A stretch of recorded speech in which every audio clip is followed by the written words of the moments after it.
Hey, what's up, guys? I got another video here. We're going to talk about recalls. This one is for the Liberty, 2009, 2005, I guess, maybe even up to 2003, 2002.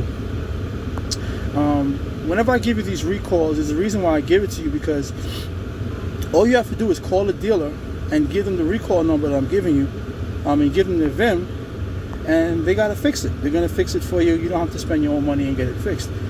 I had a comment before that said that this recall was outdated. These are coming from the DMV database, so if the dealer tells you that it's not dated or whatever, you just have to be a little bit more stern with them and explain to them that you want the stuff fixed, and they got to fix it. It's that simple. Okay? Call your Chrysler dealer, your Dodge dealer, and you tell them, listen, man, I need to get this fixed. And when you go there, they're going to try to sell you other stuff, but you're not concerned with that. You just want to get the stuff that you want fixed. They're going to tell you that the car is falling apart and you need tires and brakes and all that stuff, but we're not concerned with that, okay? All right, so basically the recall numbers that we're looking at is recall L27 and recall N46. And basically, the reason why these are so dangerous is because it's your lower control arm. Okay, it seems like a lot of them get corroded, and they'll just break off with no warning. A lot of times when control arms are going bad, they'll give you signs, like they'll squeak. You might have like a loose front end, but on these cars, they'll just break. You might be on a highway, and it just breaks. You know what what happens when a control arm breaks? It's like the car dismantled, it falls apart. That's what holds the front end to the car, to the frame. You might have a tire, your axle might fly off, your tie rods might fly off, especially at the speed that you're going, okay? And this is the rare one, which makes it even more dangerous, okay? So if you have one of these Jeeps, please do yourself a favor, call the dealer, give them your VIN number, and see if you can get those control arms replaced for free, because it's an expensive job.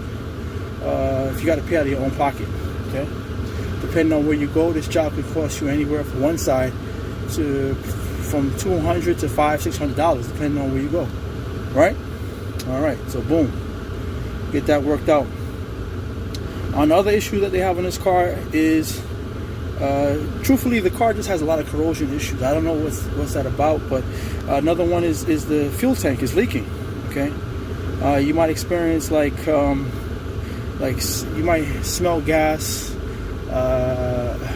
One of the things that happen a lot in this car, you might have evap codes or evaporator codes, because the car is going to think that your evaporator system is actually leaking when it's actually the gas tank itself. I mean, one could argue that the gas tank is part of the evap system, yes, but when you think of evap system, you're thinking more of the components that are in the evap, like the purge valves or the hoses, or on this car it has like a leak detection pump, so something like that would cause it, you would think. But lo and behold, it's actually the whole fuel tank. And this is another very, very expensive job. You can't I would not advise you to try to take the tank down and fix it. I'm almost sure that this tank is plastic.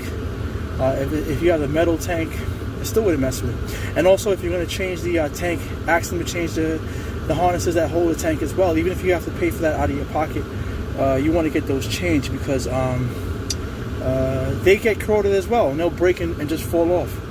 I have a feeling that Chrysler was just using inferior metals. Sometimes that's why these cars have so much corrosion issues, is because they're trying to save money, or they're trying to be more green, and they use inferior composites of steel and metal, and they just don't hold up well to corrosion and things like that. So definitely want to check that out. It's going to be a problem that's and also if you get in a crash, if you get hit from behind, this can cause a fire. It could cause a major leak. Also, if you already got into a crash from behind, and you have a Jeep Liberty like this, you definitely want to check that out. If you're smelling gas fumes, you want to see if it's leaking from that gas tank. All right. So So definitely take a look at that if you have a Jeep Liberty. Anywhere from 2005, 2009, and some of the newer models have the same problem too, but I'm not sure if the recall came out for them. And as I get the recalls, I'll put them out there because, you know, these stuff are important, and it doesn't make sense for you guys to pay your own money, you know, when the dealer is supposed to fix these things, right? All right, so any questions? If you have a recall that you want me to check out, feel free to leave in the comments, or leave the type of car that you're talking about. If you have a specific car that you're worried about recalls, just leave it in the comments, and I'll check it out for you. Okay. All right, you guys, make sure you hit that subscribe button, and make sure you press that bell so you know you get all the good info I'm dropping. All right, guys, take it easy.